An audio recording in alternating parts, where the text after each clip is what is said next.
Social engineering and ethical foundation in religion. হ্যাঁ, মানে এই চ্যাপ্টারটা আমাদের দুইটা সেগমেন্টে ভাগ করা হয়েছে, একটা হচ্ছে সোশ্যাল ইঞ্জিনিয়ারিং এন্ড একটা হচ্ছে এথিক্যাল ফাউন্ডেশন ইন রিলিজিয়ন। তার মানে রিলিজিয়াস পার্সপেক্টিভ থেকে আমাদের এথিক্যাল ভিউ গুলো সম্পর্কে আমরা জানবো।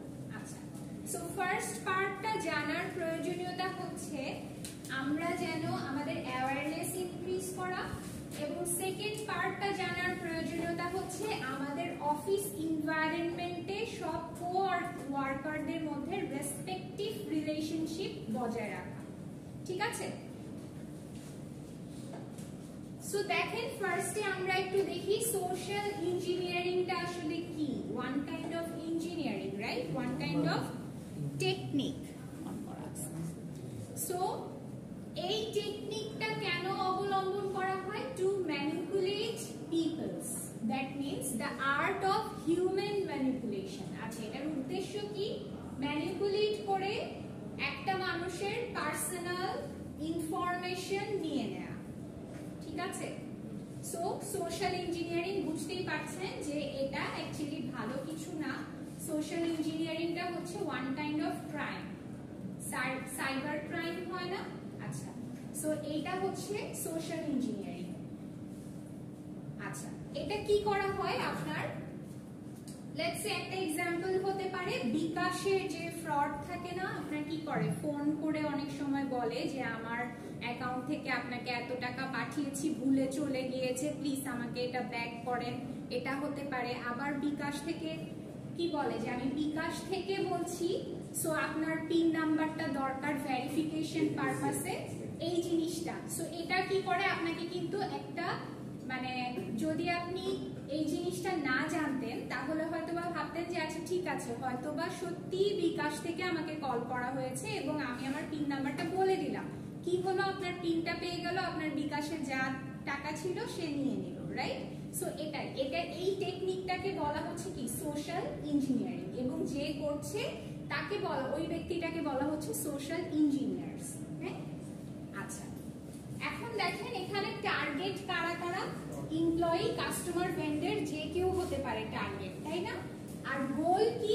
এটার গোল হচ্ছে obtain sensitive information, gain unauthorized access or commit fraud, right?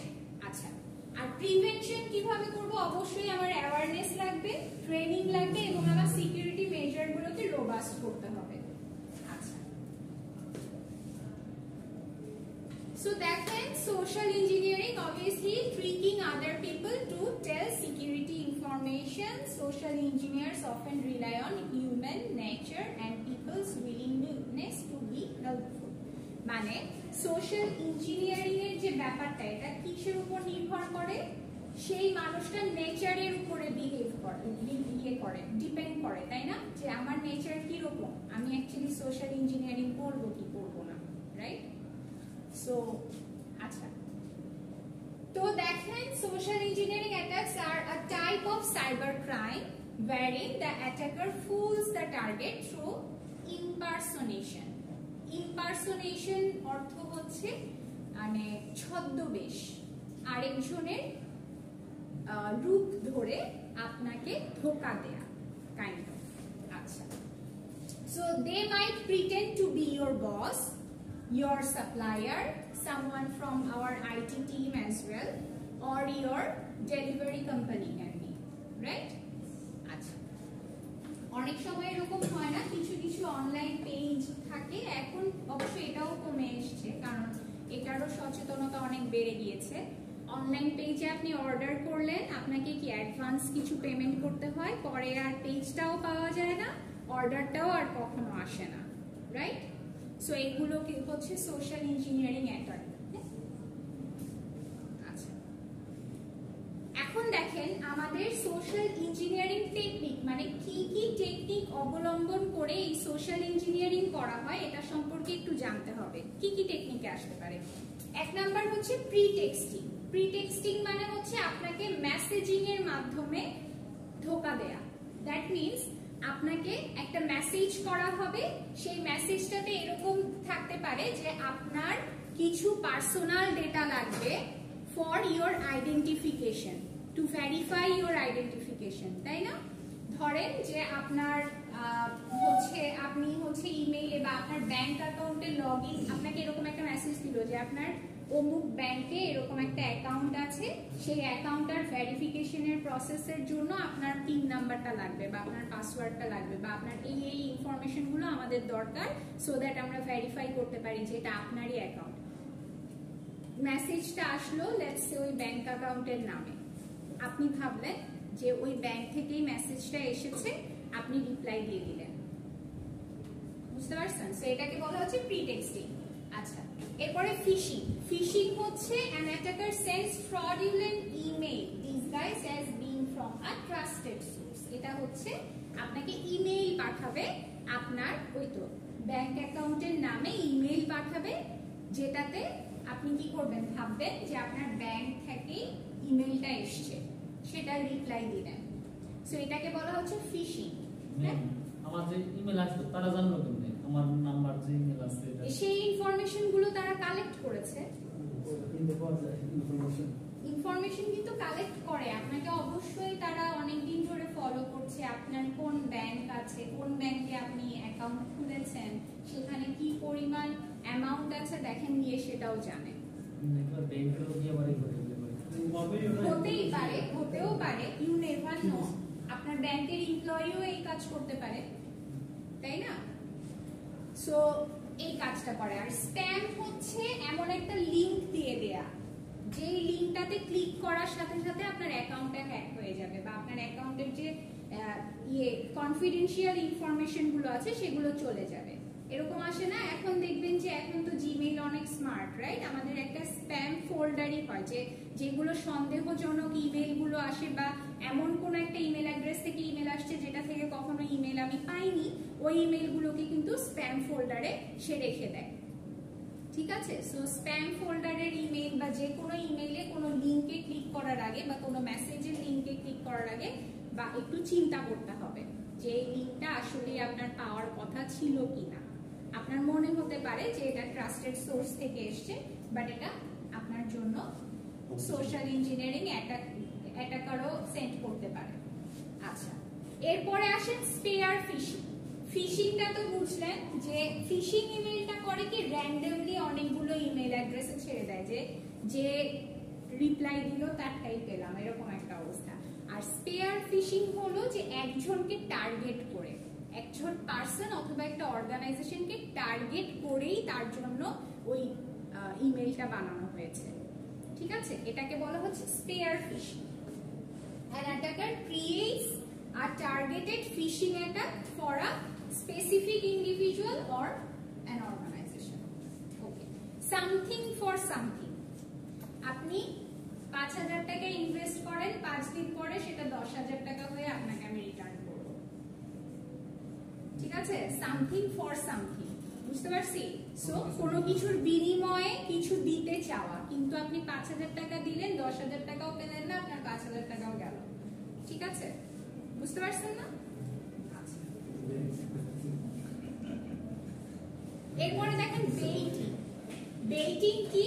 বেইটিং হচ্ছে এই যে পেন ড্রাইভ বা ফ্ল্যাশ ড্রাইভের মধ্যে বা মেমোরি কার্ড, এগুলোর মধ্যে অনেক সময় ভাইরাস থাকে না, আপনি ইনজেক্ট করবেন আপনার ফোনে বা আপনার পিসিতে, আপনার পিসির কিন্তু ইনফরমেশন অনেক সময় কি হয়ে যায়, গায়েব হয়ে যায় না, চলে যায়। তো এগুলোতে ভাইরাস, ম্যালওয়্যার ছেড়ে দেয়া, অনেকে এই কাজও করে, ম্যালওয়্যার ভাইরাস ছেড়ে দেয়, যেটা কিনা আপনার পিসিতে ইনজেক্ট করার সাথে সাথে ভাইরাসটা অ্যাটাক করে আপনার ইনফরমেশন গুলো তার কাছে চলে যাবে।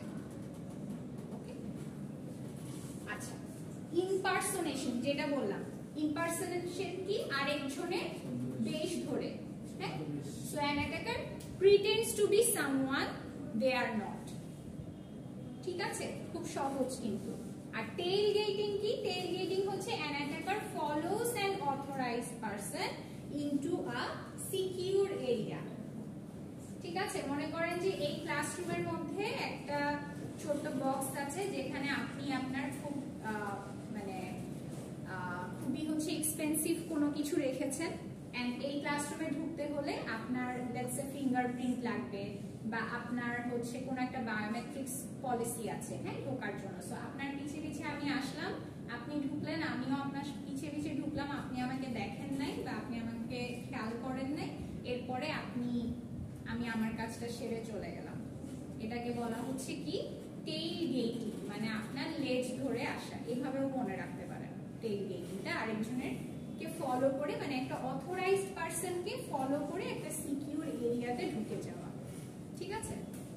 আচ্ছা, শোল্ডার সার্ফিং হচ্ছে আরেকজনকার নাম দিয়ে বা আরেকজনের, বলতে পারেন সহজ বাংলা ভাষায়, আরেকজনের দোহাই দিয়ে ইনফরমেশন নিয়ে নেয়া, যে আমি অমুকের ফ্রেন্ড বলছি বা আপনার ভাইয়ের ফ্রেন্ড বলছি, সো আপনার ভাই আমাকে বলল উনি এখন অ্যাক্সিডেন্ট করেছে, কথার কথা, সো আপনি এত টাকা পাঠান, ঠিক আছে?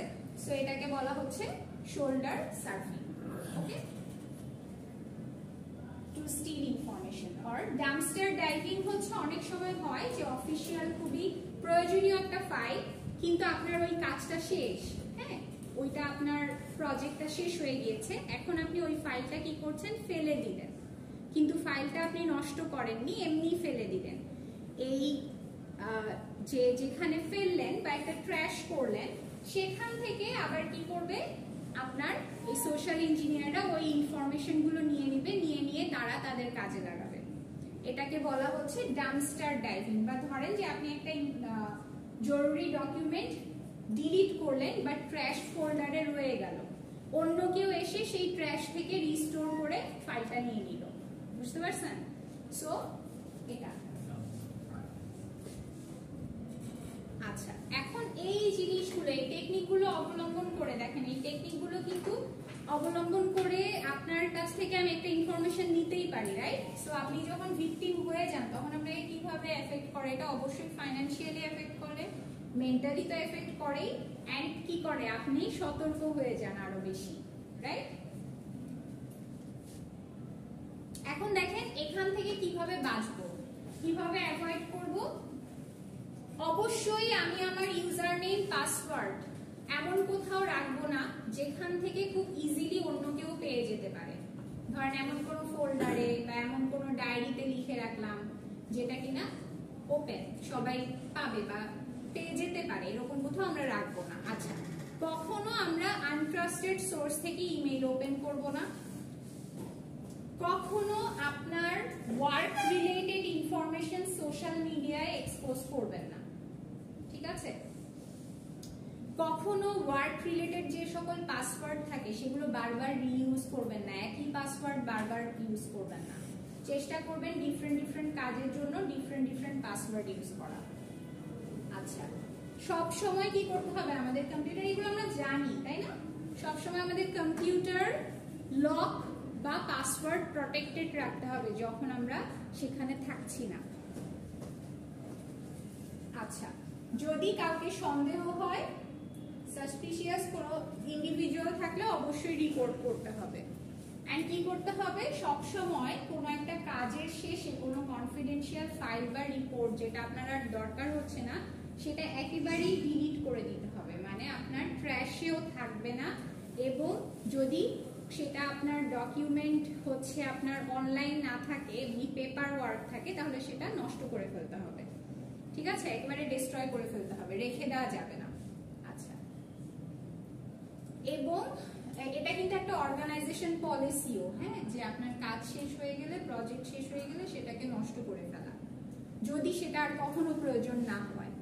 আচ্ছা, আর কি করতে হবে, অবশ্যই আপনার ইউজার নেম পাসওয়ার্ড কাউকে দিবেন না সচরাচর, যাকে আপনি বিলিভ করতে পারতেছেন না। অ্যাকচুয়ালি কাউকেই দেওয়া উচিত না, সো বিলিভ করতে পারলেও দেওয়া উচিত না, ঠিক আছে? সো এগুলো আমরা জানি, এগুলো লিখতে পারবেন না, এগুলো এভাবে গোল গোল করে এঁকে লিখতে হবে না, এগুলো আপনারা পয়েন্ট আকারে লিখবেন, ঠিক আছে? আচ্ছা, সো এখন যদি ভিকটিম হয়ে যাই তাহলে কি করব? সেটাও আমরা জানি। তাড়াতাড়ি করে পাসওয়ার্ডটা চেঞ্জ করে দিতে হবে যেটা কিনা রিভিলড হয়ে গেছে। এরপরে কি করতে হবে, আমার কোনো সাইন আছে কিনা, যে চুরির কোনো সাইন আছে কিনা, যে কিছু নিয়েছে কিনা বা কিছু চেঞ্জ হয়েছে কিনা, এগুলোতে দেখতে হবে।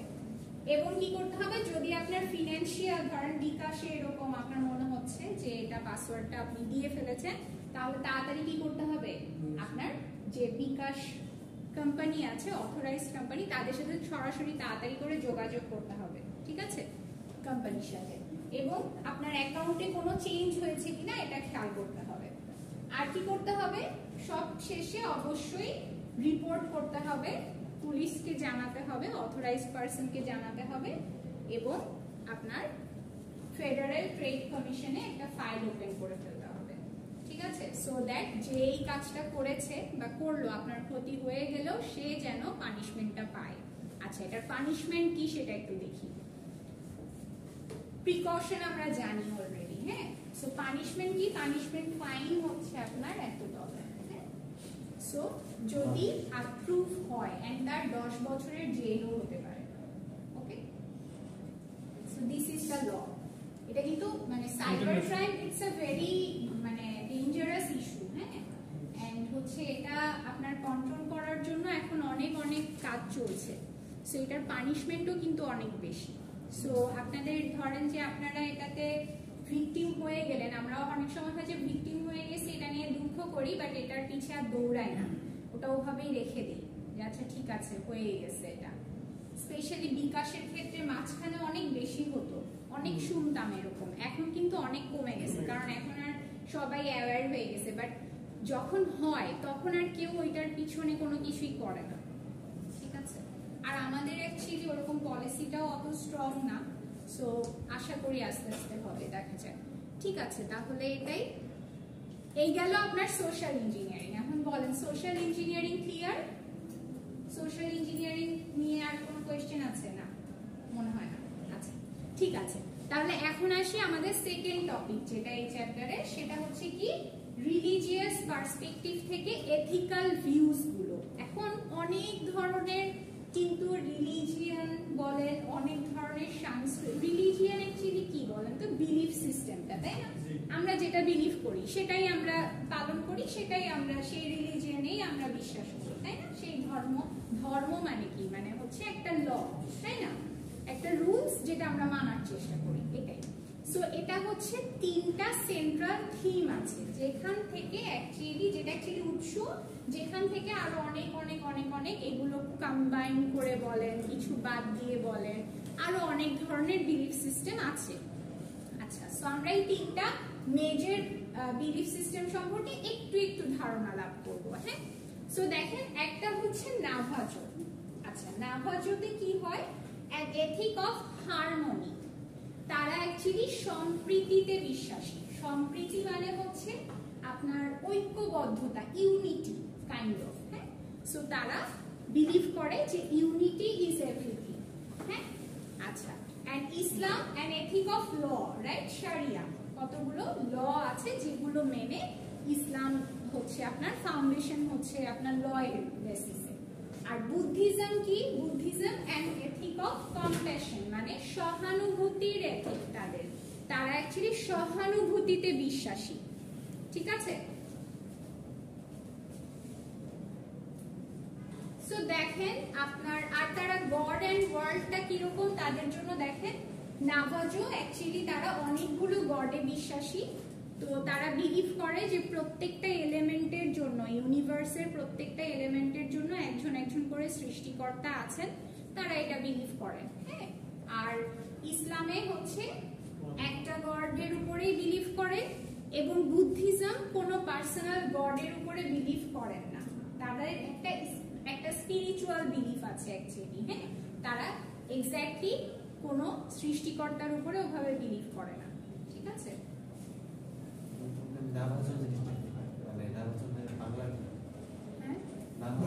বাংলা কি ইসলাম অর্থ তো আমরা জানি, তিনটে স্টেপ না, বুদ্ধিজম কি বৌদ্ধ না, নাভাজো এরকম হচ্ছে একটা, মানে নাভাজোর অ্যাকচুয়ালি কোনো বাংলা ট্রান্সলেশন নাই, নাভাজো নাভাজোই, হ্যাঁ।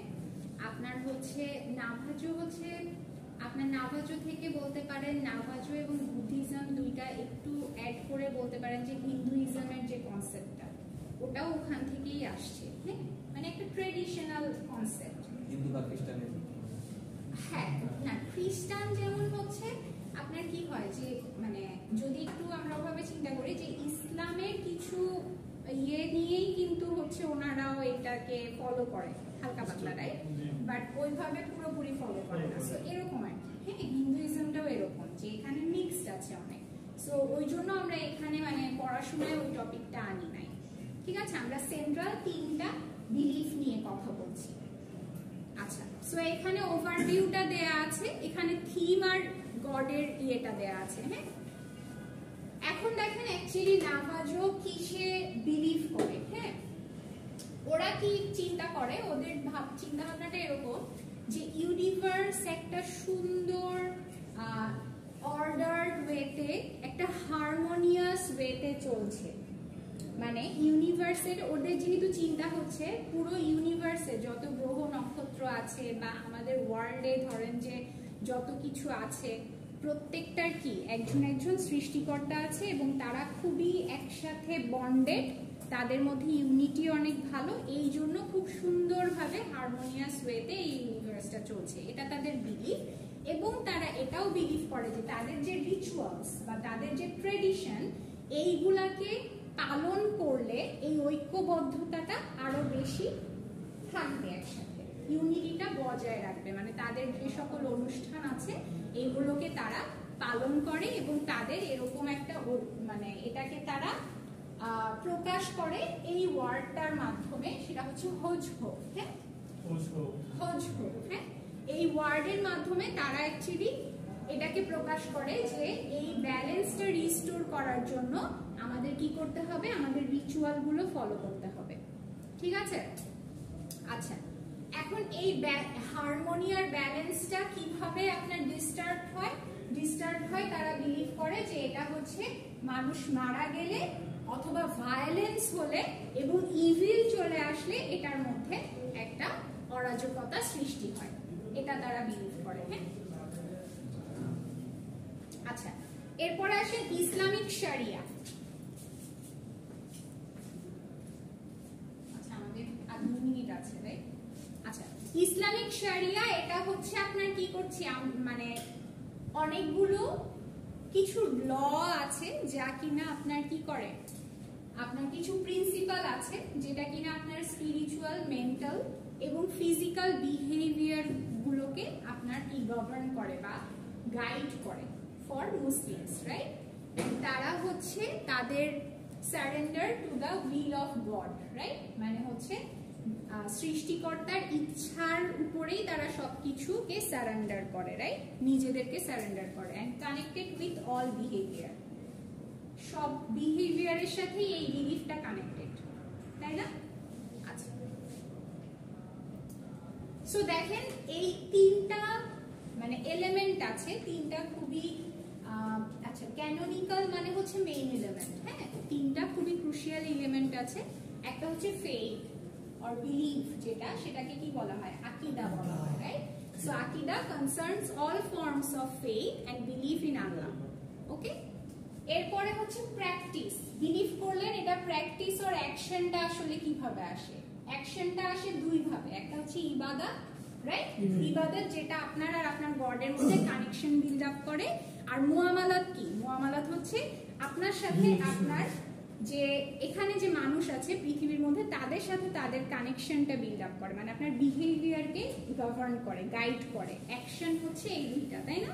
আপনি কিভাবে বিহেভ করছেন এবং আপনার ইবাদতটা, এই 2টা। আচ্ছা, আর ভার্চিউ কি? ভার্চিউ মানে কি? চারিত্রিক বৈশিষ্ট্য। চারিত্রিক বৈশিষ্ট্যটা কিসের মাধ্যমে ফুটে ওঠে? আখলাক, আখলাকের মাধ্যমে, right? So covers all aspects of Muslims behaviour, attitude and work ethic, তাই না? আচ্ছা, এরপরে আরেকটা যে ব্যাপার সেটা হচ্ছে কি, জিহাদ। আচ্ছা, জিহাদ হচ্ছে 3 রকম আছে, একটা হচ্ছে গ্রেটার জিহাদ, একটা গ্রেট জিহাদ, আর একটা কি লেসার জিহাদ। আচ্ছা, এখন গ্রেটার জিহাদটা কি? জিহাদ অর্থ কি? স্ট্রাইভিং বা ফাইট করা, রাইট? সো সবথেকে বড় জিহাদ হচ্ছে নিজের সাথে নিজের ফাইট, মানে নিজেকে পিউরিফাইড করা। আচ্ছা, গ্রেট জিহাদ মানে এটা থেকে একটু কম ছোট জিহাদ হচ্ছে প্রপাগেট দ্য ইসলাম, মানে হচ্ছে আপনার ইসলাম প্রচার করে যারা, গাইড কাজ করে যারা, রাইট? তারা সেই জিহাদটা হচ্ছে একটু ছোট জিহাদ। এর থেকেও ছোট জিহাদ কোনটা? এই যে যুদ্ধ করা, যেটাকে বলে যে ওয়ার, হলি ওয়ার বলে যেটাকে, রাইট? সো সব থেকে বড় জিহাদটাই অ্যাকচুয়ালি হচ্ছে মানে বেশি প্রয়োজন, তাই না? আচ্ছা, ও স্যার আজকে দুপুরেও বসেছিল, ঠিক আছে, তাহলে এই পর্যন্তই থাক।